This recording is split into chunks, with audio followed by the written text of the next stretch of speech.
And we're live. Good evening. It's Uptown Tonight. My name is Wade, and I'm here with John Ryker Dvorak. And tonight we're going to have a lot to talk about with him. He is definitely an upcoming star that's going to be in the Fargo-Moorhead area. But first, we got a few things we need to talk about. My poor puppy has been around for about 15 years. Was finally laid to rest on Sunday. So just for me and for my two kids that I put together a little montage of photos for him. So if you can sit there and sit through this, that'd be great. Here. And here we go.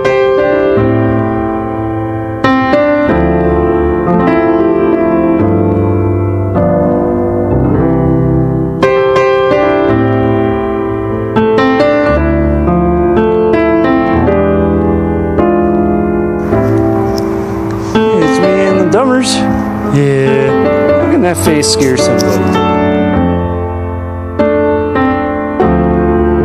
Hello, this is Figures, and it's Easter, and we're going to try to find eggs.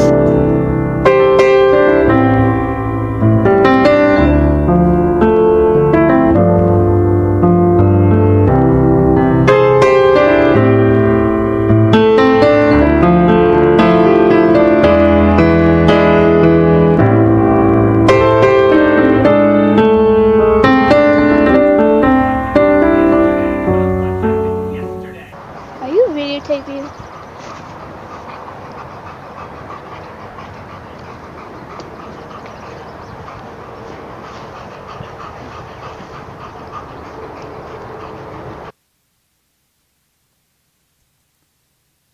Yep, rest in peace, Max. He was a good Dummers. He was a really good dog. So I am on the lookout for another shepherd. I already have the name picked out. I know the kids aren't too excited about it, but I'm excited about it. I won't reveal that until I actually do pick up my new puppy here. But if anyone knows anyone who is selling shepherd puppies, you can let me know. Uptown Tonight Podcast at gmail.com. All right. So, Mr. John, how have you been? Pretty good. Pretty good. How's everything been going lately? Kind of busy. Recently this week, our school just went on spring break, so I had some extra time. But been setting up our PA system. PA? So what are you planning on doing here? Well, for the shows that we're going to have to run our own sound, we're planning on going on tour this summer. So any bars that don't have their own systems, we're going to have to run our own sound for. So just collecting Interesting. everything we need. So this summer you're planning on doing the whole tour thing. Where are you planning on going? That's a pretty good question. We're going from all over North Dakota, maybe into Minneapolis if we can get any shows there. Okay, so you're not planning on doing like the big West Coast and then heading down to Texas and then coming on No. back. Mostly planning on like local here, just a small tour from July, August mostly. Oh, okay. So you have any dates lined up yet? We have in Western North Dakota in Dickinson, we have July 30th and July 31st. Ooh, right after my birthday. Way out in Dickinson. Okay, where's that going to be at? The July 30th is at the Esquire Club. The person that puts that on, though, said he was going to put us on for the 31st somewhere else and hasn't said where yet. Okay. We're still planning that out. But it could be in Dickinson and it could be in South Dakota, Rapid City, somewhere in there. So moving you around a little bit. So tell us about your band. Now, I know the name's Gradience, and I've seen what you play, and it really has this nice, I'll say like Led Zeppelin-ish type of sound to it, which I was really digging. But I might be completely off on how I'm describing how it all is. I do have links in the description for anyone else who wants to check it out, at least some of the stuff that they've been playing live. But why don't you describe, what is Gradience all about? Well, we're all kind of different in what we like. Like, we started the band last year. We all met in college. It was just originally 3 of us, but I was really into like 80s and 70s rock. Okay, so you start with the 3-piece. What 3 pieces did you have? It was me, our drummer Tom Nelson, Okay. and then Ford Johnson was on bass at the time, but he plays guitar now because he was always a guitarist. So But power trio, nice. we just kind of needed him to play bass, I guess. We started out doing just a talent show for the fun of it, and then we decided to make it like a full-time thing. For the fun of it. So what happened at the talent show that made you turn into a full-time thing? at the talent show, one of the performers was Darian Clark. He was solo. He had his own original song. He made his own backing track, and he played guitar and sang. Okay. But when we saw him sing up there, we're like, in my mind, I'm like, we need him. So that's your vocalist right now? Yeah, so Yes. he also he's a multi-instrumentalist, so like he plays basically anything, and he's a really good vocalist. So I've noticed. yeah, we That's heard what that he I've was seen. looking to play bass, so I asked him. He was more looking to play bass for like a school ensemble, Okay. but I got word of it because I was in guitar ensemble. Got in contact with him and asked if he wanted to be bass player / singer, and then he was down. And then we had our first battle of the bands at the school. Shortly after that, Was that the one from last year or this year? last year, Last year. So that was during the whole COVID thing, right? it was like a Yeah. month before everything. Oh, went to lockdown. really? Before everything got shut down? Yep. Oh, you just got lucky on all that, huh? Oddly enough, for some reason, I was allowed to sing most of those songs. And don't know why that happened, Hey. but I'm not really a vocalist by any means. I know in but- my band, they don't allow me to sing, but that's for very good reason. Yes. But yeah, after that, we just He has the voice of an angel. It is. Just the angel of death. over the summer we didn't get too much done because lockdown and everything, and then because we weren't really meeting, Tom, our drummer, towards the end decided he was going to take like a break. Okay. Didn't feel like we could really get anything done, so he took a short break. But in the meantime, someone else I knew named Will Bernard, we got him on drums for a while. Oh, I remember Will. And that's when he contacted me for the first time. Yeah, because we had that talent show at the school that was coming up, and we had no way of getting a drum kit in So, a short notice.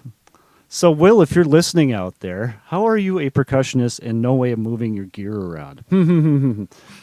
I know when I was your age, it was minivan. Everyone thought I was married and had kids. And I was like, no, I just play large instruments to get them moving around. He does have a pickup he can borrow, but eventually this year, before like we started getting more stuff done, he decided that like for musical direction he wanted to go in more of a different direction than the whole band kind of agreed on. Oh, okay. So So- where is he now then? Just for me asking. I'm just curious. He's still in Grand Forks. I think he's working on a lot of his own pieces. Okay. He was just too good for us. Like, the music he made was, we had to reteach ourselves to learn how to play that complicated, which is a good thing. It just wasn't, we weren't good enough for it. But we had a Battle of the Bands coming up, so we asked our old drummer if he was willing to come back for that, and Okay. he ended up permanently staying. But Tom's like also an amazing drummer. Like, Yeah. we somehow That's got what I saw. It was some really good stuff that he was putting down. His timing was really well. yeah, Doing really well. we somehow got lucky with two extreme, like the best drummers we could possibly get. And I'm just not going to say anything here because I'm really biased on that side. So we'll just keep on that. But where did you find Tom in the first place? Did I say his name correct? Yeah. Okay. He was one of the first people I met while going to school, Okay. and then So at MSUM? yeah, MSUM. Okay. And what are you doing at MSUM? I'm doing entertainment industries and technology. And what does that entail? Because I've heard just like multiple Yeah. variations of how this works together. There's a lot of them. Like you can't just say EIT because like there's different emphases. Like mine is audio production Okay. and live sound, but then there's people that go for EIT with law and legal issues, stuff like that. The guys who write the contracts and Yep. yeah, Lawyers. I don't understand that. That just doesn't sound like fun. So I don't know why you'd even want to do that. But God bless you for those that do that, because definitely we need those contracts and stuff out there.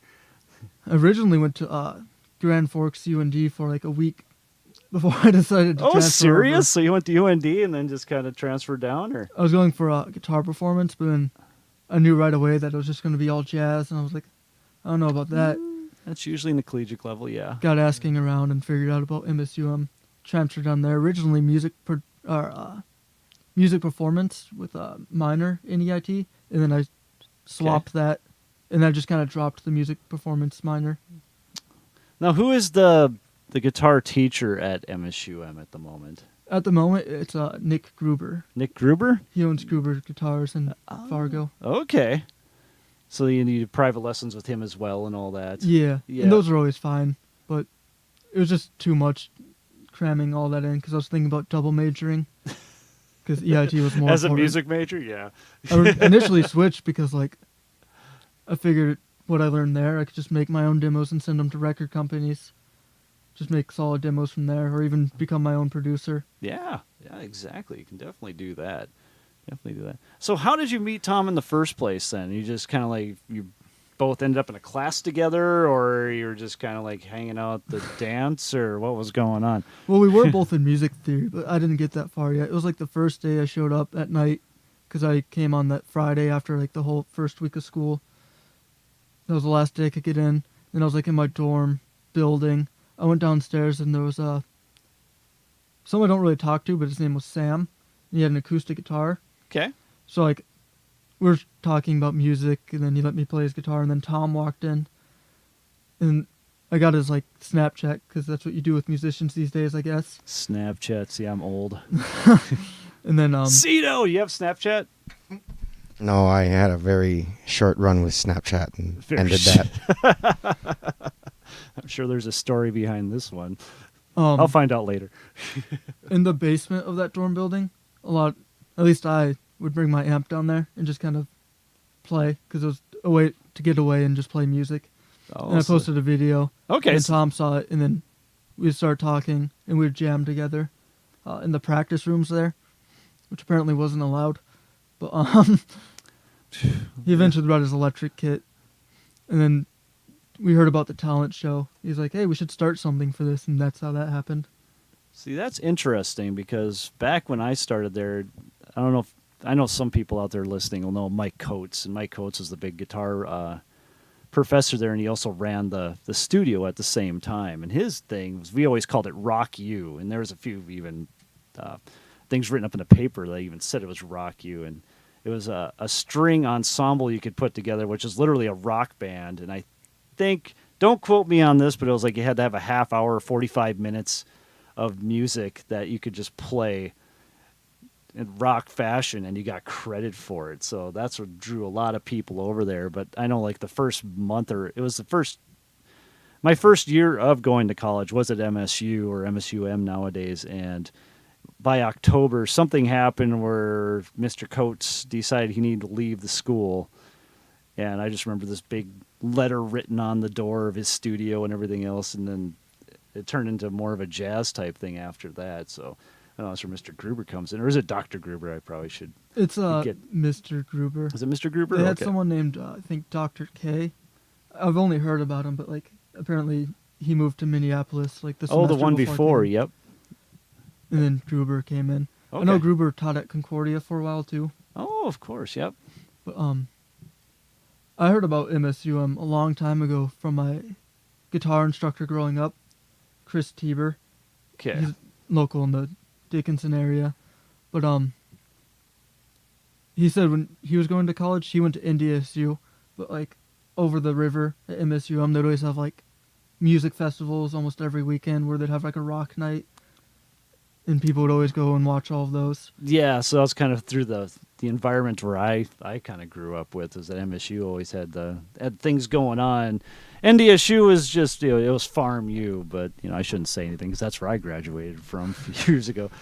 But so Dickinson, let's change gears into that. So that's where you're from. That's where you grew up, correct? Yeah, I was born in Dickinson, North Dakota, which is way far west. Oh, yeah. In North Dakota, at least. It's its own separate little entity out there, but you guys got all the oil money out there. Yep. 'Cause I know I've done a few things up in the Williston area as well with Dickinson. And so just explain to me like how you grew up, like how did you turn into like this guitar persona of that is you? So growing up in Dickinson, the music scene growing up wasn't actually that big. Like it was pretty small. Like recently they have First on First, which is the intersection of First and First Street. Yep.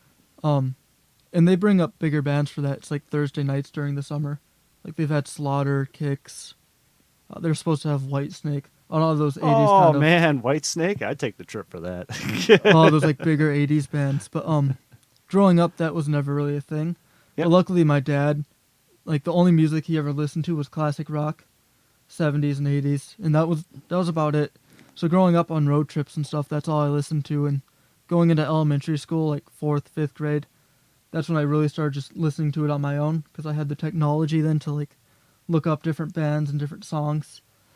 And by the time I was like 11, I was starting to idolize, like, I don't really get inspiration from AC/DC, but I would idolize Angus Young, really moving on stage. Oh, and just a playing stage them. performance. Okay. And then by like 6th, 7th grade, it shifted to Ted Nugent and his stage performance, The Nuge. because he was always like jumping around and everything.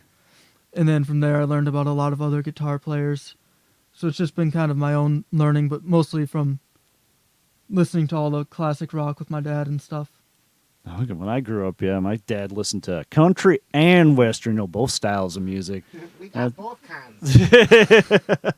That's what I always got stuck with. So I don't know, my first like real dip into rock music was literally Def Leppard Pour Some Sugar on Me in 6th grade camp and Camp Cormorant back in those days. But no, I digress again. So what got you into playing? Did your dad play an instrument? Do you have anybody in your family that's like musical?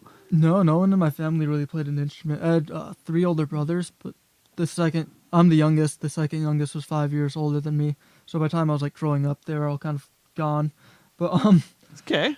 no one really played instruments. It's just that listening to rock and watching all those videos and live performances just sparked interest in me. So then into 5th grade, I got an acoustic guitar. In 5th grade. Yeah. And then by like 6th grade, I had a couple of electrics. And then that's when I just started really rocking out. Oh, so were you the popular kid then in 6th grade? No. Walking around with those electric guitars. No. I wouldn't really go and hang out with people. When I Okay. got home, that's when I'd really just, play guitar all day, I guess. Oh, nice. Back then, it was kind of more go to school, play guitar, occasion some video games, then go to bed. Guitar before the video games. Hear that, kids? Practice before video game. What? No, that's awesome. That's awesome. So how did that whole thing even spark then? You just like one day woke up and said, you know what? I'm going to play guitar. And then you asked your parents for a guitar and they just showed up with one? Basically. That's kind of how it happened. Oh. Went to like the local music store, played a few, found one that I kind of liked the color that wasn't like, it wasn't the best guitar, but it was good enough. Came with a hard shell case. What else could you really need? There you go. Is that the acoustic then? Yeah. So what was your very first electric and how did you get it and when did you get it? My first electric was actually given to me by like a family friend. Oh. It was a Ibanez. I still have it. It's like an Oxblood Red Ibanez RG series Nice. with a Floyd Rose. And for your first electric, having a Floyd Rose, it's not really something you should be trying to learn right away, unless like you know how to deal with it or have someone that knows how to deal with them. I've heard horror stories. Yeah. For like the first 2 years of having that, like either the trem bar was way down or way up. It was just wouldn't stay in tune. But eventually I ended up buying my first Les Paul by 7th or 8th grade, in between there somewhere. Very nice. And now I'm that was an Epiphone Les Paul, but after that I turned into like a Gibson guy. I only really play Les Pauls now. Okay. I tried a Strat. It was my bandmate Ford's, and I couldn't really get behind it. And then he can't really get behind Gibson, so Can't get behind. Why? he's a Fender guy. Is a Fender. Well, they're both American companies, right? Well, technically American companies. So, that's who you're taking lessons from then, or are you just learning by yourself? I tried learning by myself for like first couple years, but by 7th grade I started taking full-time lessons once a week from Chris Tieber. And I know his family, like the Tieber brothers, were very popular in like the 60s or 70s in North Dakota, Minnesota, stuff like that. And he was in a few bands too that seemed like they could have been pretty successful. Okay. But So he was a dude- real shredder. He was really into like Steve Vai Oh, and all nice. those, so he always had his Ibanez. So that explained your style a little bit. Yeah. Recently, I've been getting into a lot of Randy Rhoads and Dimebag Darrell from Pantera. Good stuff to get into. Trying to learn all their techniques and figure out things for my own that way. Very good. So let's change gears again back to your band then. So let's see, we're practicing. We're working on getting out onto the road. You're planning on a 2-month tour. So where do you think you're going to go past that? Are you guys just going to write original material all the time? Because that's what I've seen when I'm looking online is that you have like one cover that you do and then the rest is all original. But it seems like it's only 5 tunes that you're posting. So we have a lot of original material in the work that we're still working on. Recently, we just recorded 3 originals that are now being. Me too. We recorded 3 originals that are still in the works right now. We have a couple more that we can get recorded, but I know our first real show was at TAC. We had only 4 or 5 originals for that, and then the rest were covers. Oh, that's right. Because I was going to come to that show, and then, of course, it's me, and just didn't make it there. I apologize. This Battle of the Bands got cut short. Like, we were only supposed... We were thinking, like, a 30-minute set, and it got cut down to, like, a 10-minute set because of the amount of bands and, like, when the place closes due to COVID and how many people they could have there. So, like, that's, like, 2 songs. We're going to do 3. We're originally going to do 3 originals, 2 covers. Okay. And then, so we cut it down to 3. Like, it was 2 originals, and then one of our main staples is Rock and Roll by Led Zeppelin. That's one that usually gets people going. Notice that. Now, here's one thing, people. I learned this today while watching his YouTube videos, that somebody in the comments said that ending was epic. Yeah, I saw that. So I had to sit there and watch it all the way to the end just to see this epic ending. Now, granted, it was epic, but I mean, that was just a great way to just hook you in and make you stay the entire time. So have one of your buddies just go online, just every time you play something, to say that ending was just awesome, just to get people just to watch all the way through. We eventually did 3 originals and then Led Zeppelin Rock and Roll because some of the bands dropped out. And we didn't get told that until like the afternoon of the show, that we had a longer set period. So one of our originals was it wasn't as tight as it could have been because we didn't practice it. Okay. And it was a newer original. But we also have our single out, and that's on iTunes, Spotify, everywhere. So give a shout out for that. You have your first single out on iTunes, Spotify, where else? Apple Music, I guess that's also iTunes. Okay. Amazon. It's on YouTube. It's not under our account yet because we need 3 official releases before we can tie them together. Okay, so what's this under then? If you just look up Gradience Darkest Hour, it should pop up under various artists. Gradience Darkest Hour, various artists. There we go. I wish I would have named the song different, but because apparently there's Megadeth's Darkest Hour, which I already knew existed, but then there's a band, and then Zakk Wylde also has a song named Darkest Hour. Yeah. So it is a little difficult to find sometimes. But that might be there. a common name, yeah. We actually recorded that one way back with Will. We re-recorded everything a step down. That's going to be on our album. So the album version's going to be different. Oh, okay. Got a little different feel. So where are sound you to it. recording this album at? Or are you just doing it in the basement? Or in our the apartment. dorms? Or are you in the practice room and just sneaking through? Or So MSUM, for our major, they have like a big studio, but we can't use that unless we have like special permission. Otherwise, they own the rights to it. Okay. But Darian's a really good studio producer, music producer. Like, he's about to be in his last year as an EIT student, but even before he came here, he was making his own songs, recording and everything. So he's really good at that. So we've been doing everything in our apartment, and it sounds great, actually. Oh, so you're doing it all right out of the apartment. Like, we just tracked a couple songs. I put my amp in the living room. Okay. And then we set up a room mic and then a mic up on the speaker. And we recorded from his bedroom. So 3 of the 4 of us in the band are living together in a university apartment, actually. So okay. So no one was complaining about the noise, or? No, we're on the 3rd floor, and it's got like 3-foot concrete floors below us. So even with like the E-kit we use for practice and rehearsals and stuff, no one can even hear it. You can hear it in the stairwell, but that's about it. Oh, so you're literally practicing out of your like apartment. Yeah. Oh, wow. Wow. It's kind of nice because like Yeah, we're that gonna have would the be apartment nice. next year. We have in my room we have the electric kit, all of our amps. We just jam in there. Well, no, that's really, really cool how you got all that put together. I just remember I was living in Texas, and I always had the great idea of just packing my drums full of like foam and clothes, and I was thinking I was going to deaden the sound enough so I can practice while I was in my apartment. And within 5 minutes, I realized that the neighbor was probably going to come through the floor and kill me. So, yeah, that didn't work at all. So that's really cool. Yeah, I that got you it, can pull that off. Yeah. With the kit too, I got it. The kick of it is on padding and then carpet, just extra, just to make sure that they don't hear us underneath.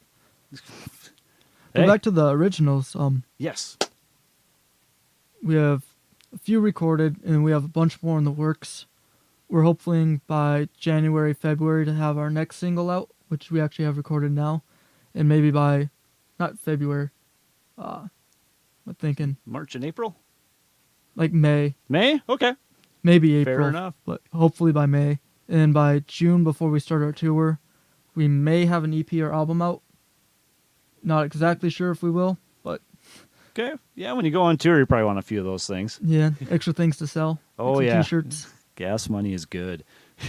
And then with the tour, we're still working out everything. We have a temporary vehicle that we might use. It's Okay. a box truck.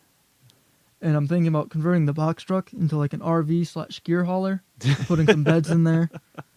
We'll just have to like stay at hotels a couple nights, but Oh, I've heard some horror stories about this. touring, finding a good vehicle is like tough. Oh, yeah, especially when you're on the budget of a band and how that works. Because I know there's a band from way back in the day, Recaster, for those out there, Todd and, I can't remember the other people's name. It was just a three-piece. And they were taking a tour down through South Dakota, and the axle broke on their van right away, which took them out. From Anomic, I know they've taken a few tours, I think even across seas, but I know they did a couple going down to Texas and back. And good old Jay even left his van here at this house for quite some time. And it was kind of fun going through there just to see what they had to live through and everything else. And as I know when I was doing the old original music and we tried taking little tours and stuff, we actually bought a bus and converted that into a hauler and sleeper and all that fun stuff. But the only person who could legally drive it was me, which made things a little, well, to me it wasn't as fun when you're always stuck driving. So No, the goal would be to find an RV with like a toy hauler on it to hold the gear in, oh yeah, or just find an RV and pull a trailer behind it. But RVs are so expensive. exactly. But that'd be the way to go. Yeah, that would be the most comfortable way. Yep. If not, living in hotels every now and then, sleeping a day in the box truck. But that's why you have friends, right? That's why you're heading back to Dickinson. Yeah, Yep. So you know some people out there. yeah. My I'll dad let you lives crash there, on of the course, couch here. so we have the rooms there that we can sleep in. There we go. Don't know really any in between spots, but Fargo. If we extend our housing contract, we have that for the summer too. Okay. Could probably find somewhere up in Grand Forks to stay. Other than that, we're just gonna have to kind of rough it a little bit. Everyone I think's okay with roughing it by like asking the band, but it might be a little difficult at times. Oh, yeah, you get to learn who the friends are on tour. Yep. And all that, which makes it fun and it gives you a ton of stories to talk about for years on end. A lot of stuff that you won't really want to tell people about. But yeah, it's life, and it's life on the road. And it's like Peeler from last week was talking about how he just picked up that was it a hot dog or a bratwurst right off the road and just start eating it. It's like, Oh God. that's a little extreme, but there you go. That's metal. Mr. Peeler. Yes, metal. That's so metal. But I'm going to tease this on there. If you notice, if you're watching some of the photos that he's been putting up for good old John Dvorak here, that he's been wearing some kind of pants. Now, what were these pants? Were they actual leather or were they pleather? So I'm going to tease that, and we're going to talk to Cito. What's going on out there this weekend? Hey, how's it going? Is it me? Yep, that's you. Oh, that's my cue. I thought we were in pictures. We can do pictures too, but... All right, here we are. See, I got pictures up here. So, how y'all doing, folks? This is the Out of Town Report with Ciro. And we got the Rocking Horse in Minot. The Great Outdoors are out there from Friday to Sunday, the 1921. The Lonesome Dove in Bismarck, Mandan has Steel River Band. And the Laughing Sun Brewery in Bismarck, Mandan has Clint Morgenstern. And Scott, you even have Scott Previs. Previs. Oh, that guy is awesome. He's really fun to watch. So if anyone's out there in the Bismarck Mandan area to go see the Caribbean Jazz stuff, Caribbean Jazz. You'll love it. And then at the Southtown Poorhouse in Grand Forks, we got the Pop Rocks. And then Slamabama's out there on the Saturday night. So that's what's going on kind of in our town. And if you guys ever got any gigs you guys want to put up on our thing here, you guys just send us an email out to the Uptown guys, and we'll get your information up here, or we'll just find it too and put it up for you. Yep. So more than willing to put anybody's stuff up there, especially if you contact us on it. Right, and then we got the downtown scene, which is our favorite here. The side streets got music running up with the Front Fenders on Saturday, and then the VFW. We're not too sure who's out there, but I know there's someone out there. Just got to drive by the sign and look. So drive by. Yes, call a friend. And then Slammers, we got Matt Downder, and then JC Chumley's is Jim White. And then on Specs is Sidewinder. Specs is back. Yep. And then, of course, you can check your Lowe's papers and stuff, your internet news for the mainstream to see who's out at the windbreak. And that's the next one. Oh, it's the next one? Yeah. Oh, I didn't think we had that on. We got to go uptown. Oh, the uptown. I see how we go. We go downtown and then uptown. Yes, we do. All right. And so then there we go. There's the windbreak. We got Slamabama on the Thursday, Friday, and then Pop Rocks. They're just conquering Grand Forks and Fargo all in one mighty swoop. Let's see how that works. At the Shooting Star Casino, we got the Asphalt Boys. Make sure you go check out them. I heard they do a lot of good red dirt country.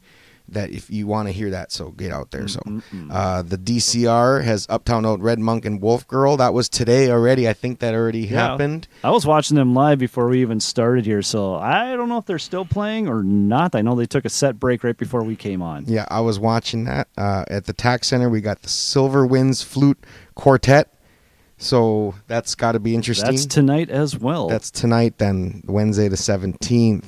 And also that I didn't have time to put on there was Dueling Pianos will be playing tonight at the Sanctuary.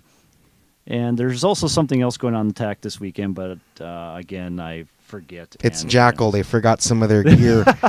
Oh, actually, there's an update on Jackal that they had to they had to postpone that, and I think it's in April sometime that they'll be actually playing. Yeah, The chainsaw broke. They called ahead and they're like, "Did we sell tickets?" I actually saw Jackal open up for Aerosmith a million years ago, and yeah, they actually used the chainsaw in that song. Yep. So no, I couldn't believe it. I thought it'd just be kind of some kind of gimmick, but nope, they used it, and they tore apart an entire chair and then smashed it on stage. That was as cool as it got. All right, so we're back with John. So, John, we saw those epic pants that you're always wearing, and I remember this from camp. This is where I actually met John from, how was that 2 years ago or 3 years ago now? That was just getting old. the summer before Corona. The summer before Corona. So, yeah, 2 years ago then. Yeah, that was my first and last year. It was still good having you out there. I hope you had some fun while we're doing that. Met a lot of good people out there. So. And I know these guys, even back then, were always sporting the pants, we'll just say. Whoop, I should watch my pop. It's really getting poppy there. But are these actual? I think these ones are just pleather. I don't plan to wear them on I plan to wear them on stadium type shows, But for bar shows, I'm probably just gonna wear jeans. It's kind of just a performance type thing. Oh, but that's your stage performance. I know, but they get pretty warm. Well, yeah. I know last year at the Battle of the Bands was one of the times I didn't actually wear them, but I loaned them to. I I loaned them to Darian, our singer. So if you go back that far to watch that, So they didn't make their stage presence, yes. I actually got the idea from, as we mentioned before, Will, because at IMC he had a couple pair. At the international, yeah, so that's what it was. And you guys put on the makeup and all that other fun Yeah, they stuff put too, on just going makeup full glam rock. Oh, it was just fun. That was a good year to be there, I suppose. Oh, it's always a good year to be there, but yes, that was definitely a real good year to be there. So, good stuff. All right, so Mr. John, you have anything else you want to tell the people out there in YouTube land? Ooh, I don't know.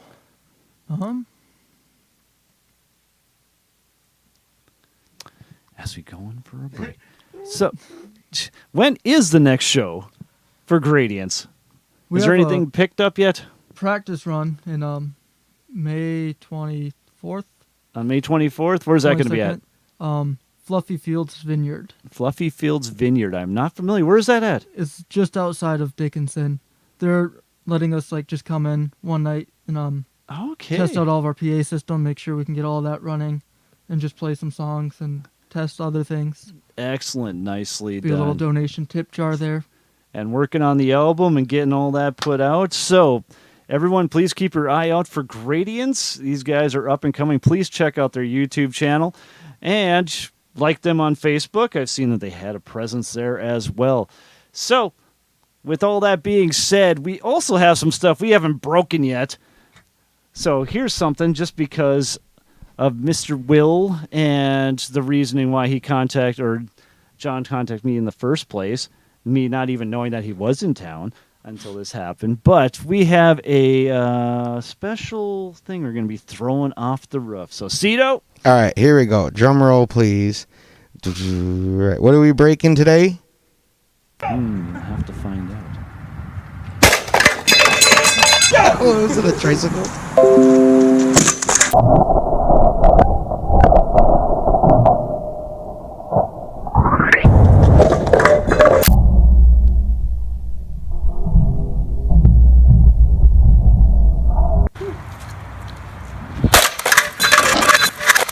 Oh, it's an electronic drum set.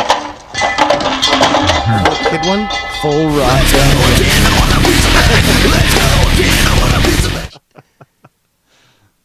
That came apart pretty good. I was kind of happy with that. But then again, the guy who's throwing my stuff, it's yet to be desired. Hold on, one more time. One more time.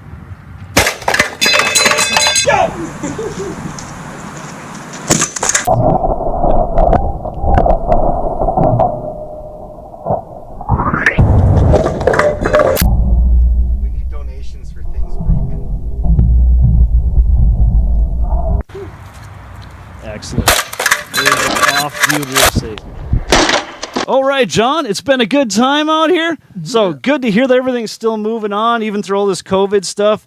Things should be opening up fairly soon. I really expect that, especially in North Dakota, to be happening. And good luck on the tour this summer. You know, it's going to be a lot of fun and a lot of work at the same time. I do got one other thing. One other thing, yes. The origin of our name. That Gradience. is a good question. Origin of the Gradience. So, we're originally Jumping Elephants. Jumping Elephants. Just for the talent show. We were trying to come up with a serious name, and Tom and I were actually dorm mates back then too, and eventually moved into his room after his roommate moved out, so we could have all our music stuff in there. It was just a tiny dorm room, but we're just sitting there, looking around, saying the names of everything. And eventually we got to a poster that was gradient in color, and then Tom or I said Gradience, and we did all the searching for it, but it ends up really fitting with us because we all have different music styles. Like, I'm really into 70s rock, 80s rock, stuff like that. Tom's into punk, metal, stuff like that. Darian's into not a classic rock, but also pop and 60s. He's a big Beatles fan, Paul McCartney. And then Ford's really into more pop and stuff like that. So Gradience is kind of like, gradient is a mixture of colors. Yes. Like the color scale of it. Whereas Gradience is, for us, a blend of all of our different music, all of our different styles, and then whatever comes out, comes out. So on this first album, we have a big mixture of things. Like, we have some normal, just hard rock, Might have some softer stuff. We have a thrash type song coming out. Excellent. I can't wait to hear that. Just see what happens, I suppose. Shredded up 5-minute guitar solo. Not quite, but the guitar solo ends it. it. Darkest Hour has like a 2-minute guitar solo. Yes, it does, which is excellent as well. Ford's is the first, mine's the second. 2 different guitarists. Nicely done. Nicely done. All right, John. It's been a great time, so Yep. thank you much. And until next time.